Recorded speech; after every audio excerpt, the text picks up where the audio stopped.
Welcome back, everyone. Hopefully you guys are enjoying your new year so far. What I have here is the original Prusa Mini Plus by Joseph Prusa. Prusa Research is a Czech company that manufactures 3D printers that are very high quality and reliable. By continuing improving their products, offering excellent customer support and open source hardware, it's one of the most recognizable 3D printing brands out there. Here are some facts about the Prusa-Mint, which is their own filament.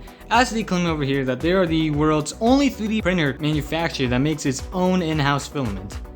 So as you can guess, it's made in the EU on this date, as since I've actually ordered it on the holidays.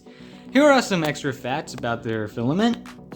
Now this is the real deal. I've always wanted a 3D printer just because of the tremendous opportunities there are out there to just create something that you can 3D model or simply just take out a source on the internet and just pretty much make it at home. You can manufacture your own things at home, and to some extent you can also invent your own prototypes of whatever projects you're making. So for me, to create something at home, it's always been such a marvelous idea, in my opinion. I know there's a lot you can do with 3D printers, but to me, it's always been about making my own things at home, manufacturing it. Now, before we dive deeper into this, I do plan on making my own enclosure for the printer with 2 IKEA lag tables, adding transparent materials around it, a door, and some openings that will allow wires and ventilation to go through it. Got it out, now it's time to assemble it. Now that that's over with, I'm ready.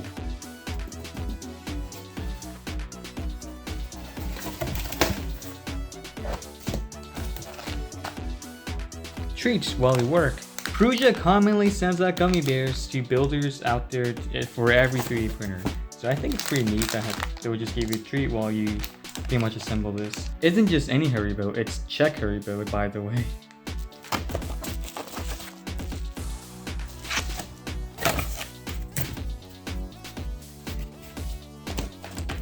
These are some testing filament.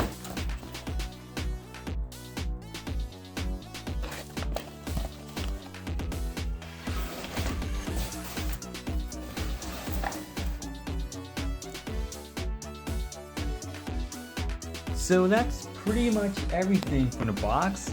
As you can see, since I got the kit, I'll have to build everything from scratch, although it does provide me with the materials that I need. And it's quite a handful of things, so I doubt I'll be able to record everything I do to build this, but I will cut through until I've entirely assembled this printer.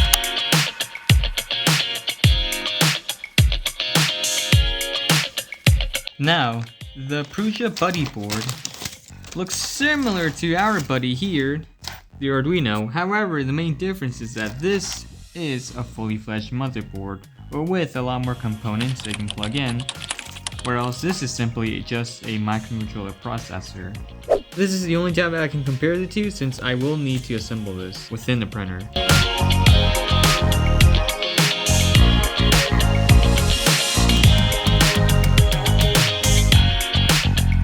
At last, the 3D printer is finally finished. So now all I have to do afterwards is to start setting up the latest firmware, start testing, calibrating, and begin printing my first project.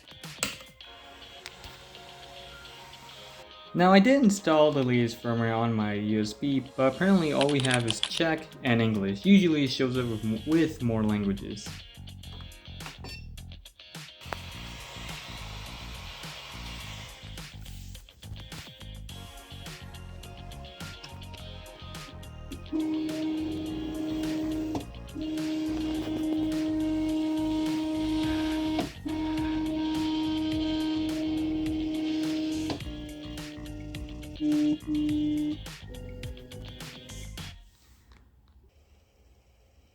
It's time to test this. Now, fortunately, this does support a variety of filaments. The one I'm using right now is PLA. Alright, it's made some progress. This should be the final test. So for the reference, it's around here. I have to look at, and it's going to form a zigzag pattern.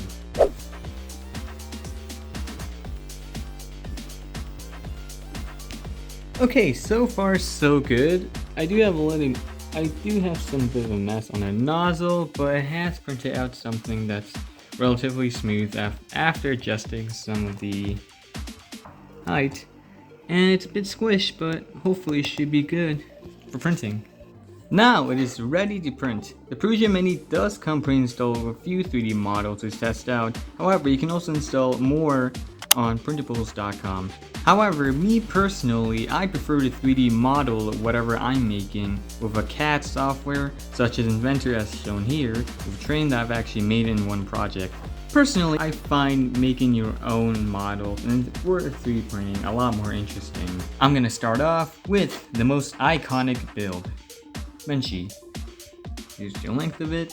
Just for a record, there are two slicers that I will be able to use on this, and this is the Prusa slicer, which is the official one that you can use for all of the Prusa 3D printers, and the Ultimate Kura slicer. This works on pretty much every 3D printer out there, including the Prusa one, so really whichever one I can use will work just fine. But I think I'm going to lean a little bit more to Kura. There is supposed to be a filament sensitive, which detects if you're low on filament, it will actually automatically stop the machine. But personally, I was tight on budget, so I decided not to buy it this time. Maybe it'll be a feature upgrade, so that's one I could eventually add into this. The other, as I stated in the beginning of the video, is to build my own enclosure, as many Prusa Mini owners have actually done that, where they printed parts in a corner to attach it to IKEA tables, and then have this transparent plastic around it, where you can see inside, some ventilations and holes to allow cables to run in, and a door so you can open and close it. At last, moment of truth, it's going to begin printing Benchy, which itself is a boat, in case you don't know.